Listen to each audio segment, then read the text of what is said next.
Bismillahirrahmanirrahim. Ya. Hari ini kita akan membahas tentang sejarah berdirinya Nahdlatul Ulama. Saya ingin mengawali dari sebuah makalahnya Ibnu Athaillah Sakandari. Ya. Dalam kitabnya Al-Hikam, beliau berkata begini: La tashab man la yuhinduka ilallahi haluhu wa la yuhinduka ilallahi maqaluhu. Seorang lagi, la tashab man la yuhinduka ilallahi haluhu wa la yuhinduka ilallahi maqaluhu. Jadi di sini jelaskan bahwasanya jangan la tashab, jangan jadikan teman, jangan jadikan guru, jangan jadikan teman untuk berkumpul, ya. Man la yuhinduka ilallahi haluhu, apanya, ya, seseorang yang hal itu, perbuatannya, tingkah lakunya itu tidak bisa membangkitkan kamu kepada mengingat Allah. Wala yuhiduka illallahi maqaluhu, dan juga kata-katanya tidak bisa membangkitkan kamu kepada mengingat Allah. Nah, ini sebetulnya jadikan bahan pijakan bagaimana Nahdlatul Ulama itu lahir. Artinya apa? Nahdlatul Ulama itu adalah kebangkitan para ulama. Kalau diartikan dalam bahasa itu kebangkitan para ulama, ya, Nahdlah. Ya. Terus kemudian, ya, Nahdlatul Ulama ini tentu mempunyai sejarah panjang bagaimana beliau atau para muassis Jamiah Nahdlatul Ulama ini mempunyai konsep bagaimana berislam dengan baik. Artinya apa? Kita mempunyai manhajul fikr bahwasanya al-muhafadzatu ala qadimis sholih wal ahdu bil jadidil aslah. Ya. Jadi konsep atau pola pikirnya adalah muhafadzah ala qadimis sholih. Ya. Jadi menjaga atau tetap muhafadzah ala qadimus sholih, menjaga dan juga mengembangkan, ya, hal-hal atau tradisi atau apapun itu yang masih baik, ya. Tradisi apa? Tradisi salafus sholih yang masih baik. Terus kemudian wal ahdu bil jadidil aslah. Tapi tetap kita open minded, kita tetap ekstrovert, artinya terbuka untuk hal-hal baru, budaya-budaya baru yang bersifat konstruktif, yang bersifat baik, ya. Jadi kita tidak jumud. Nahdlatul Ulama itu tidak jumud, itu yang perlu kita pahami. Terus, ya, berangkat dari makalahnya Imam Ibnu Athaillah Sakandari tadi, bahwasanya kalau kita mau selamat tentunya kita harus berkumpul dengan orang-orang yang bisa membangkitkan, ya, kita kepada mengingat Allah. Siapa? Ya, tentu yang bisa membangkitkan kita mengingat Allah itu adalah ulama. Kenapa? Karena kita juga pahami bahwasanya banyak sekali, ya, waliullah, ya, wali-walinya Gusti Allah yang itu bergabung, ya, atau beliau bahkan merestui, ya, berdirinya, merestui lestarinya Nahdlatul Ulama. Ini yang membuktikan bahwasanya Nahdlatul Ulama ini bukan organisasi sembarangan, ya. Terus kenapa kok tidak Nahdlatul Muslimin atau mungkin tidak seperti tetangga kita, mungkin saudara kita Muhammadiyah, kan kelihatan tidak? Karena ketika kita ngomong Nahdlah, ya, kita ngomong kebangkitan, ya, itu sebenarnya berangkat dari memang dulu para ulama itu masih terkesan eksklusif sendiri-sendiri, ya. Sendiri-sendiri artinya apa? Bahwasanya para ahli-ahli, ya, agama, yaitu termasuk ulama. Ulama itu kan berasal dari kata alim, ya, itu orang yang pandai, orang yang mengetahui, ya. Itu rata-rata para ulama dulu itu eksklusif di pondok pesantrennya masing-masing. Beliau mengembangkan pesantren masing-masing, akhirnya konektivitasnya itu kurang, ya. Terus kemudian tidak ada wadah yang menaungi ini, akhirnya terbentuklah Nahdlatul Ulama tadi, karena memang kegelisahan bahwasanya Nahdlatul Ulama ini harus menjadi wadah apa, wadah para kiai, wadah para alim ulama, ya. Innama yakhsyallaha min ibadil ulama. Ulama itu siapa sih? Ulama itu adalah orang yang paling takut dengan Allah. Nah, ini juga sangat terkait ya. Jadi yang pertama tadi di kitab Hikam, ya. Yang kedua, Quran juga mengatakan begitu. Ulama itu adalah orang yang paling takut dengan Allah. Nah, bagaimana konsep takut dengan Allah itu? Nah, tentunya itu ditunjukkan oleh af'alul ulama. Oke. Jadi sebetulnya sejarah awal berdirinya Nahdlatul Ulama itu, ya, pada waktu itu, ya, Nahdlatul Ulama, ya, sebelumnya memang ada beberapa embrio, ya, seperti, ya, Taswirul Afkar, ya, atau Nahdlatul Fikr yang dulu, ya. Terus kemudian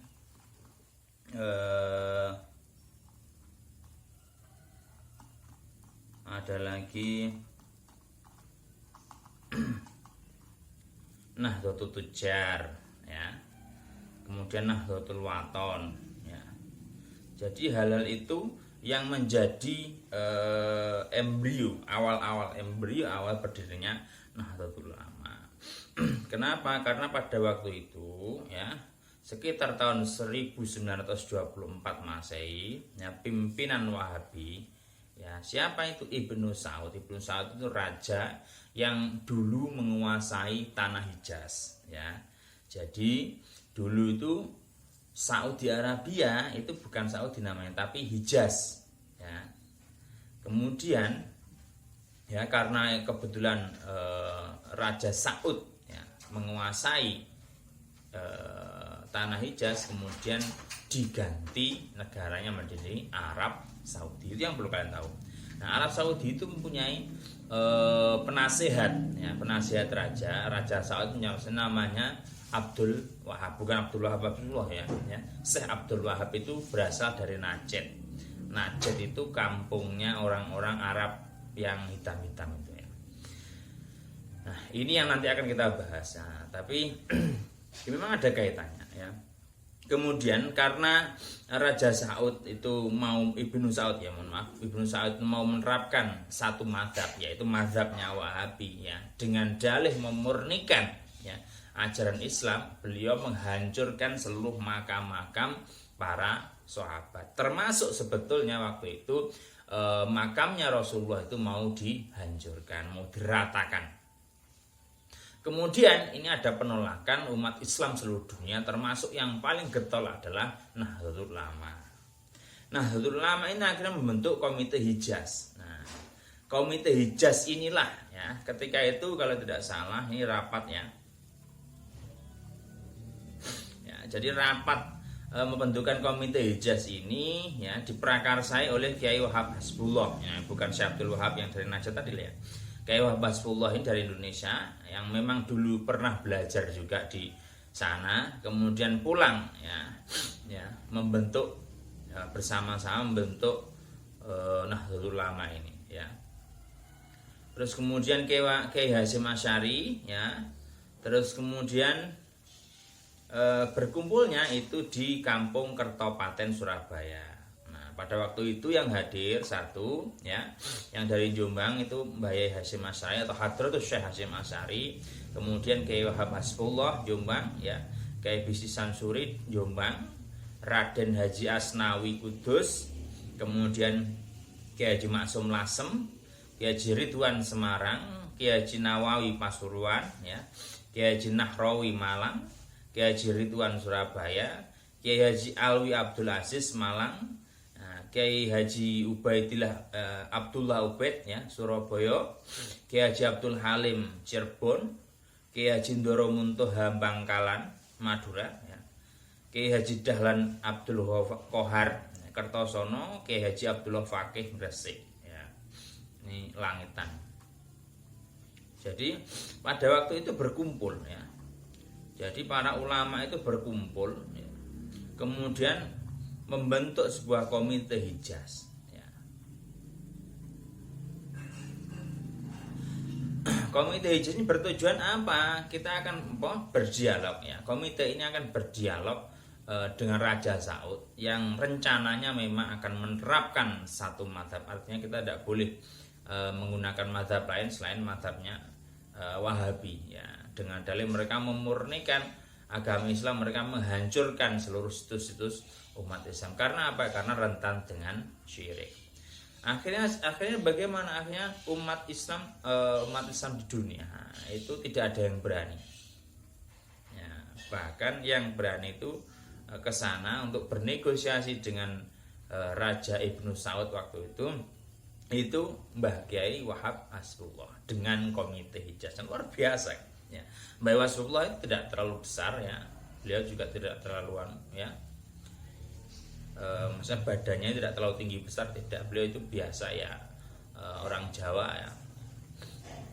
Tapi beliau itu dengan kemampuan negosiatornya itu berani untuk bernegosiasi dengan Raja Ibnu Saud. Yang akhirnya kemudian memunculkan ini ya, hasil kesepakatan komite Hijaz tertera dalam surat resmi Raja Ibnu Saud ya, nomor 2082 tanggal 24 Dzulhijjah bertepatan dengan 1347 Hijriah ya, dikirimkan ke pengurus besar Nahdlatul Ulama. Nah, jadi dulu ya, alhamdulillah ketika beliau ke sana itu berhasil dan kemudian dibalasi surat itu dari Raja Saud itu. Ya.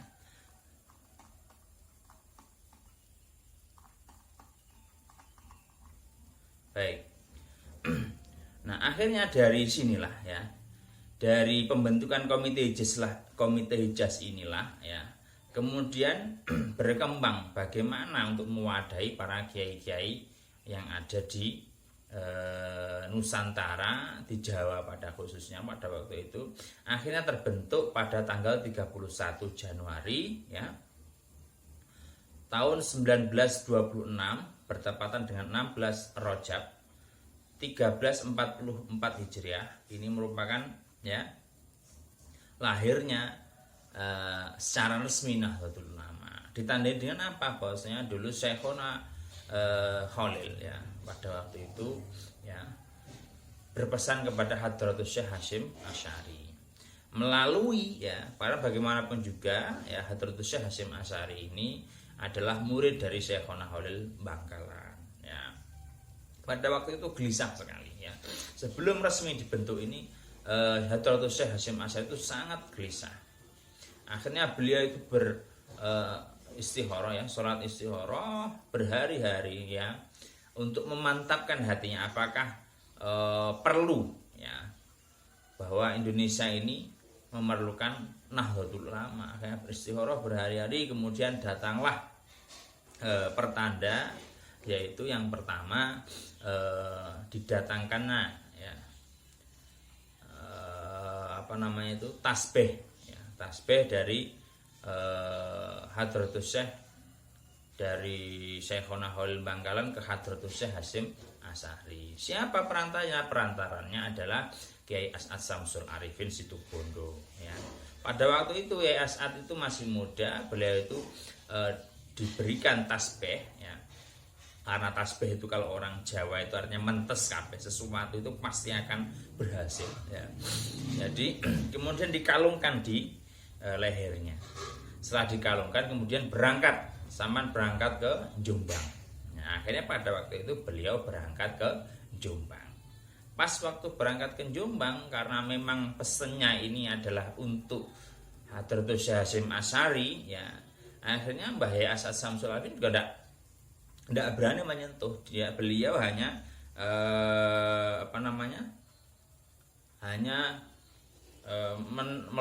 tetap meletakkan tasbih itu di leher beliau, bahkan tidak berani lepas atau menyentuh tasbih tersebut, karena memang pesannya gurunya yaitu adalah ini adalah tasbih untuk Hadratus Syekh Hasyim Asy'ari.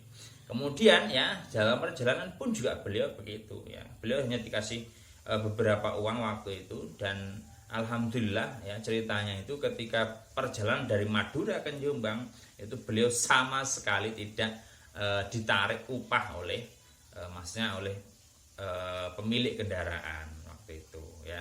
Mungkin dulu itu delman atau apa saya tidak tahu ya, tapi yang jelas pas waktu perjalanan itu beliau tidak keluar uang sama sekali ya, karena tadi ya ngugemi apa yang diperintahkan gurunya, taat patuh sama sekali tidak melawan ya. Bahkan waktu itu Mbah Yai As'ad Syamsul Arifin ketika perjalanan dari Madura ke Jombang itu beliau dalam keadaan puasa, itu luar biasanya para santri dahulu kala. Kemudian sampainya di Jombang ya, alhamdulillah ya, ditemui langsung oleh Hadratus Syekh Hasyim Asy'ari. Nah, kenapa kok saya bilang Hadratus Syekh? Hadratus Syekh itu orang yang alim ya, karena gelarnya Mbah Kiai Hasyim Asy'ari ini tidak main-main ya, gelarnya langsung didapatkan ketika beliau belajar di tanah Hijaz waktu itu ya, di Timur Tengah waktu itu di Mekah ya. Jadi beliau itu belajar langsung dari sumbernya ya. Jadi beliau mendapat gelar Hadratus Syekh itu dengan syarat harus hafal Quran, juga beserta ilmu alatnya tentunya ya, asbabun nuzul, terus kemudian gramatika Arabnya yaitu nahwu, sorof dan sebagainya. Nah itu beliau juga hafal kutubus sittah, bayangkan ya, kitab setebal itu ya, ini masih belum seberapa ya, kitab setebal itu beliau bisa hafal di luar kepala, akhirnya mendapat gelar Hadratus Syekh. Jadi artinya kealiman beliau tidak hanya diakui di masyarakat Indonesia tapi juga di luar Indonesia. Terus kemudian ya sesampainya ya, di Jombang, Mbah Kiai As'ad Syamsul Arifin pun juga tidak melepas tasbihnya itu, tapi hanya menundukkan kepala begini. Ini adalah pesan dari Syekhona Khalil Bangkalan untuk panjenengan. Nah itu tadi. Kemudian Mbah Kiai Hasyim Asy'ari itu bertanya, loh kenapa kok Kak kamu pegang atau kamu buat wiritan? Saya tidak berani, karena pesannya ini adalah untuk panjenengan. Itulah orang-orang alim zaman dahulu seperti itu, bener-bener luar biasa ya. Sifatnya, karakteristiknya, afalnya, yaitu perilakunya itu luar biasa. Kalau memang itu bukan untuk dia, maka dia tidak akan berani bahkan untuk menyentuhnya. Jadi ketika ditundukkan lehernya, kemudian diberikan tasbih itu kepada Hadratus Syekh Hasyim Asy'ari. Itu yang pertama. Kemudian setelah itu beliau kembali lagi ke Madura, karena waktu itu Kiai As'ad Syamsul Arifin masih santrinya Mbah Kiai Khalil Bangkalan. Kemudian beberapa hari setelah itu masih belum yakin juga untuk membentuk Nahdlatul Ulama. Akhirnya kedua kalinya yaitu disuruh lagi oleh Mbah Kiai Syekhona Khalil Bangkalan ya, menyuruh Kiai As'ad Syamsul Arifin untuk kembali ke Jombang. Kali ini beliau membawa sebuah tongkat ya. Nah, tongkat inilah yang sebetulnya menjadi ya menjadi momen yang tepat bahwasanya hari ini ya Mbah Kiai Hasyim Asy'ari itu harus segera meresmikan mendirikan Nahdlatul Ulama. Akhirnya bertepatan tanggal kita di 31 Januari tahun 1926 itu berdirilah Nahdlatul Ulama. Jadi seperti itu awalnya ya. Jadi memang tadi embrionya adalah Taswirul Afkar, Nahdlatul Wathon, Nahdlatul Tujar, itu adalah awal-awal ya. Akhirnya diresmikan ya pada tanggal 31 tahun 1926 Masehi itu, yaitu dengan nama Nahdlatul Ulama. Kenapa kok Nahdlatul Ulama? Ya Nahdlatul itu adalah bangkit, ulama itu adalah para kumpulan orang-orang alim, itu jamak ya. Jamaknya dari orang-orang yang menjadi wadah, wadah pada orang-orang yang memang benar-benar alim ya. Kita tahu sendiri bahwasanya hari ini banyak sekali ustaz-ustaz mestos yang tidak tahu sanad keilmuannya, tidak jelas siapa gurunya, kemudian tiba-tiba dengan ustaz. Nah itu bahaya sekali gitu ya, paham ya. Kenapa kok seperti itu ya? Kemudian pas waktu itu ya kepengurusan pertama ya, ini pengurusan pertama ya, yaitu memutuskan bahwa Rois Akbar ya, kalau sekarang namanya Rois Am, nah dulu namanya Rois Akbar. Yang pertama kali adalah Hadratus Syekh Kiai Haji Muhammad Hasyim Asy'ari Tebireng. Kemudian wakil Rois itu adalah Kiai Haji Dahlan Kebon Dalem Surabaya. Katibnya Katib Rois ya, yang pertama kali ya, Katib 1 atau Katib awal itu Kiai Haji Abdul Wahab Hasbullah. Ya, kemudian Katib Sani atau Katib yang kedua itu Kiai Haji Abdul Halim Cirebon Liwumun apa ini sulit sekali. Oh, Cirebon ya, daerahnya Lewi Munding. Nah, itu Cirebon. Tidak tahu, saya tidak pernah ke sana memang. Akwannya adalah Kiai Haji Muhammad Ali Abdul Aziz, kemudian Kiai Haji Ridwan Surabaya, Kiai Haji Said Surabaya, Kiai Haji Bisri Samsuri Surabaya. Kiai Haji Bisri Samsuri itu Denanyar Jombang, Kiai Haji Abdullah Ubed Surabaya, Kiai Haji Nahrawi Malang, Kiai Haji Amin Surabaya, Kiai Haji Masuri Lasem, Kiai Haji Nahrawi Surabaya.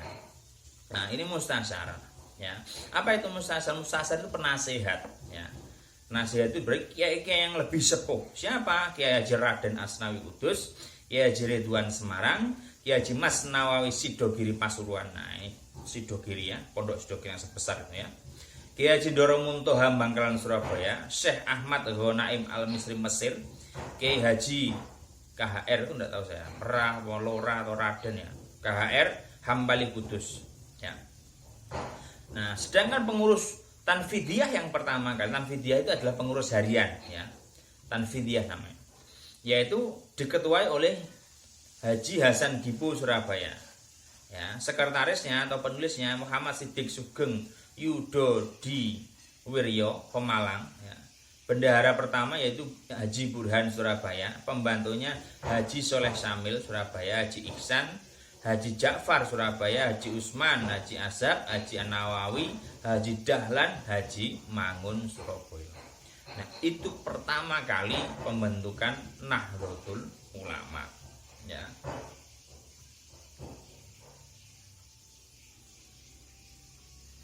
Jadi apa namanya, konsep pertama kali berdirinya Nahdlatul Ulama ini ya. Jadi beliau membentuk sebuah komite Hijaz. Nah, akhirnya pergi ke Arab Saudi bernegosiasi dan berhasil. Alhamdulillah, makamnya Kanjeng Nabi, makamnya Rasulullah itu tidak jadi dibongkar. Nah, ini luar biasa.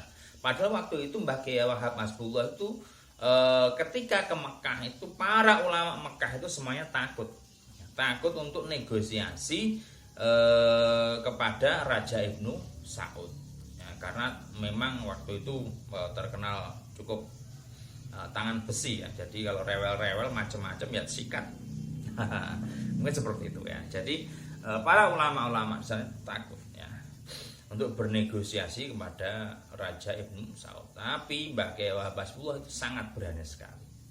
Nah, itu luar biasanya. Makanya kita harus berterima kasih kepada Kiai Haji Wahab Hasbullah. Karena apa? Berkat jasa beliau yang sangat luar biasa itu, akhirnya kita bisa tahu, oh ternyata makam Rasulullah sampai hari ini tidak dibongkar. Bahkan banyak sekali orang yang berziarah ke makam Rasulullah. Kenapa? Sebetulnya makam Rasulullah pun mau dihancurkan oleh Raja Ibnu Saud karena apa? Karena rentan dengan kesyirikan ya.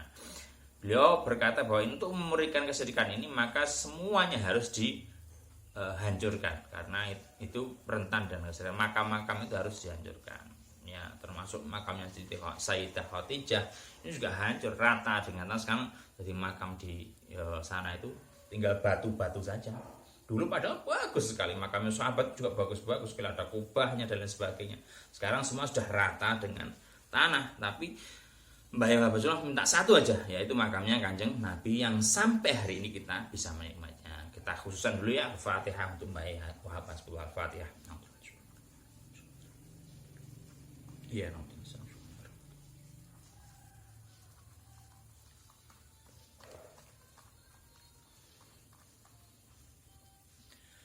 baik, selanjutnya ya, Nahdlatul Ulama ini juga mempunyai lambang, yaitu satu bola dunia, peta Indonesia, bintang 9, satu bintang di atas ya. Bintang 9 itu satu bintangnya di atas, 4 bintang di atas, 4 bintang di bawah, untaian tali warna hijau ya, warna putih dan warna kuning, tulisan Arab yang bertuliskan Nahdlatul Ulama. Ini mempunyai makna. Jadi dulu Mbah Kyai Ridwan ya, itu ketika beliau itu beristikharah untuk meminta petunjuk ya kepada Allah, itu untuk menggambarkan, karena memang yang diutus itu Mbah Kyai Ridwan ya. Beliau itu juga tirakat dulu, poso dulu ya, poso, kemudian berpuasa, berpuasa, kemudian malamnya sholat tahajud ya, kemudian sholat hajat dan lain sebagainya. Akhirnya apa? Dari istikharah beliau itu kemudian beliau bisa diberikan petunjuk oleh Allah langsung ya, langsung dari langit itu tulisan Nahdlatul Ulama seperti yang kita kenal hari ini ya, yaitu ya, saya beritahu ya, bola dunia ini berarti tempat hidup, tempat berjuang dan tempat beramal, yaitu dunia ini. Makanya dunia ini adalah mazra'atul akhirah. Kamu nanti di akhirat ya, uripmu ya, kenikmatanmu kalau memang nanti masuk surga ya, itu diukur dari apa yang kamu dapat atau apa yang kamu telah lakukan di dunia. Umpama contoh kamu hari ini di dunia ini ternyata menjadi orang yang baik, amalnya soleh, kemudian dermawan ya, yang bisa kamu nikmati nanti ya, ketika di yaumil akhir, ketika di akhirat nanti ya, sebatas apa yang kamu lakukan hari ini. Perkara kamu masuk surga atau masuk neraka itu adalah rahmatnya Gusti Allah atau rahmatnya Allah. Tapi fasilitas yang akan kamu nikmati entah sampai kapan ya, entah sampai kapan, itu nanti tergantung amalia kamu di dunia ini. Makanya mumpung di dunia, ayo yang baik, belajar sing rajin ya, kemudian berakhlak yang baik. Karena apa?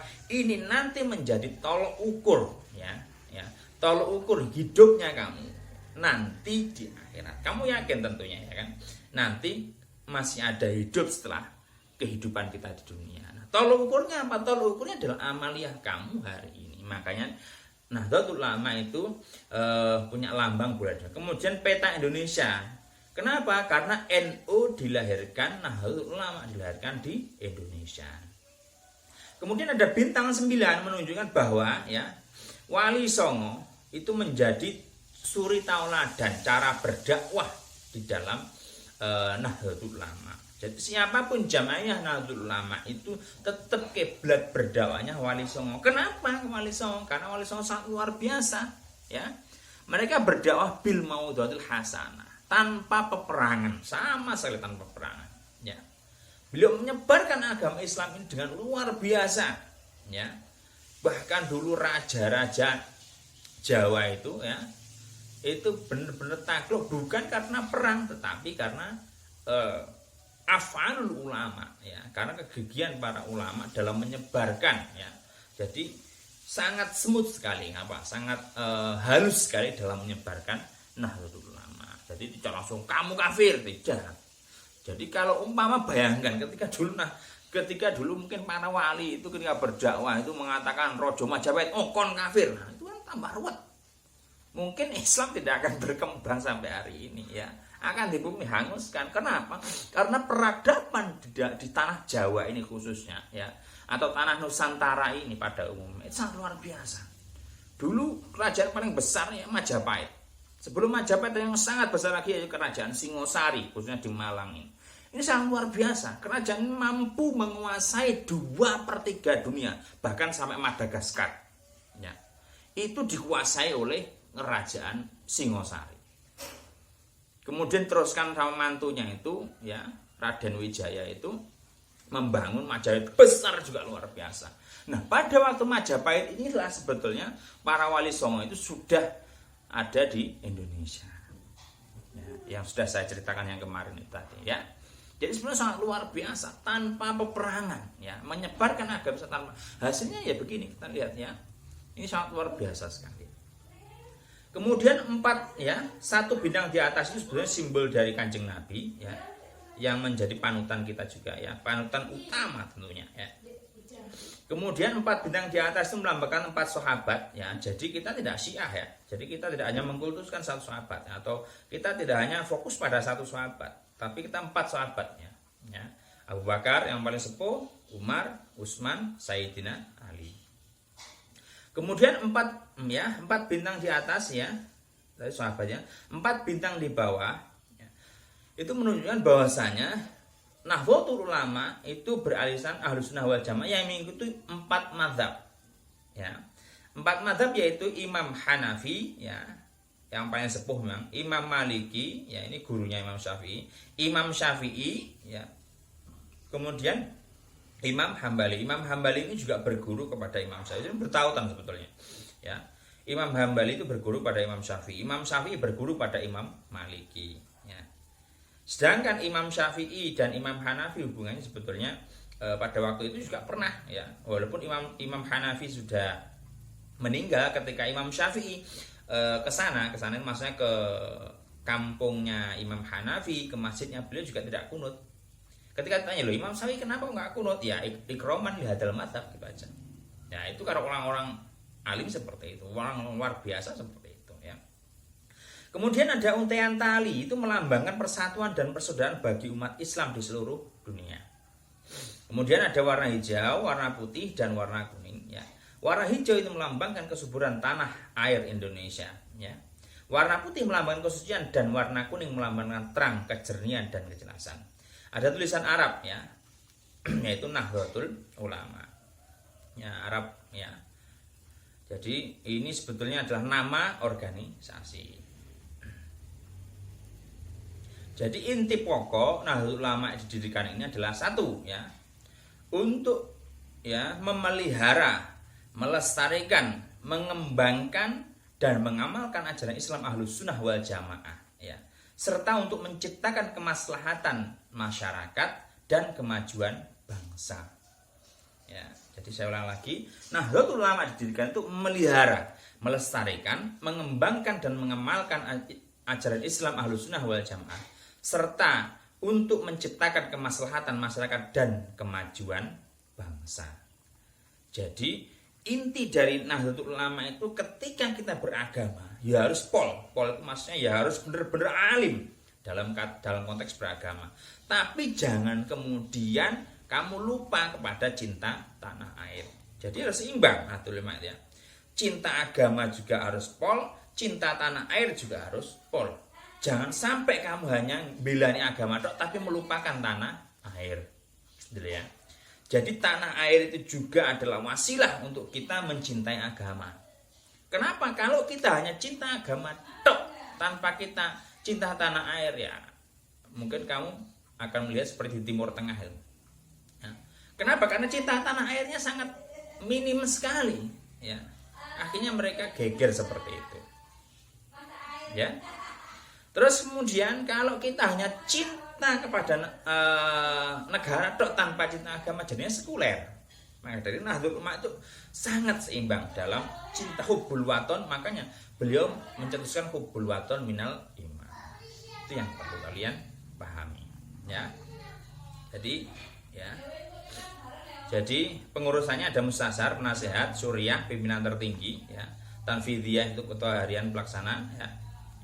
Kemudian struktur dan perangkat organisasi Nahdlatul Ulama itu ada pengurus besar sekarang ya. Pengurus besar di mana? Di kedudukannya adalah di ibu kota karena itu pengurus di pusat ya. Ada musyawarah tertinggi namanya Muktamar. Kemudian turun lagi ke bawah di daerah provinsi ya. Itu ada pengurus wilayah ya. Pengurus wilayah ya. Kalau pengurus wilayah itu mempunyai tingkat musyawarah tertinggi yaitu konferensi wilayah. Bawahnya lagi adalah pengurus cabang. Ya. Pengurus cabang terletak di mana? Di kabupaten atau kota. Ya. Kabupaten atau kota. Kemudian permusyawaratan tertinggi adalah konferensi cabang. Ya. Kemudian di tingkat kecamatan kita punya pengurus majelis wakil cabang. Ya. Kalau permusyawaratan tertingginya dengan konferensi majelis wakil cabang Nahdlatul Ulama. Kemudian kepengurusan yang paling bawah itu ada ranting, dan bahkan sekarang ini ada anak ranting, ya, anak ranting, ya. Jadi ranting itu berada di desa, kemudian anak ranting itu berada di dusun. Itu sangat luar biasa. Jadi grassroots sampai ke bawah itu Nahdlatul Ulama kita punya. Ya. Kemudian lembaganya ada banyak sekali, ya. LDNU, LP Ma'arif, RMI, Robito Mahid Islam, ya. LPNU, perekonomian, terus kemudian lembaga pertanian, kemudian LKKNU, kemudian Lakpesdam, LPBHNU, Les Bumi, LSMNU, LTMNI, lembaga takmir ini, ya. Kemudian ada lembaga pengembangan tenaga kerja, ya. Kemudian ada LPS, ya, lembaga pencaksilat pagar nusa, ya, terus kemudian ada Jamiatul Qura wal Hufat, ya. Lajnahnya juga banyak, ada lajnah falakiyah, lajnah ta'lif wa nasr, ada lajnah waqaf, ada lajnah zakat infak dan sodako, ada lembaga bahsul masail, ya.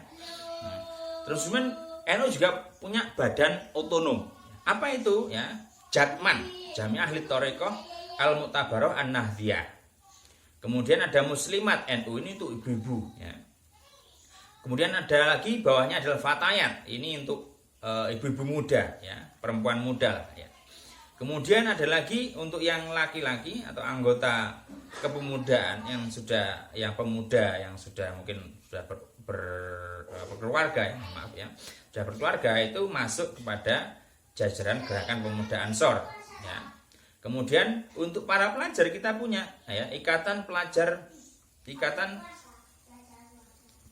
Putra, ya, Ikatan Pelajar Nahdlatul Ulama disingkat IPNU, ya. Terus kemudian Ikatan Pelajar Putri, ya, itu IPPNU. Kemudian, ya, nah, ini yang perlu kalian ketahui, ya, bahwasanya PMII itu juga badan, ya, otonom Nahdlatul Ulama yang menaungi mahasiswa Nahdlatul Ulama. Kemudian kalau mahasiswa itu sudah lulus, itu bisa masuk kepada Ikatan Sarjana Nahdlatul Ulama disingkat dari ISNU. Nah, itu beberapa kepengurusan dan juga sejarah lahirnya Nahdlatul Ulama. Jadi silahkan nanti dipelajari, ya, jangan lupa kalau mungkin masih belum paham silahkan diputar ulang videonya. Ya. Kalau sudah melihat jangan lupa like, subscribe, and share. Baik, saya pikir untuk pertemuan kali ini sudah cukup. Sekian. Ihdinas siratal mustaqim. Wassalamualaikum warahmatullahi wabarakatuh.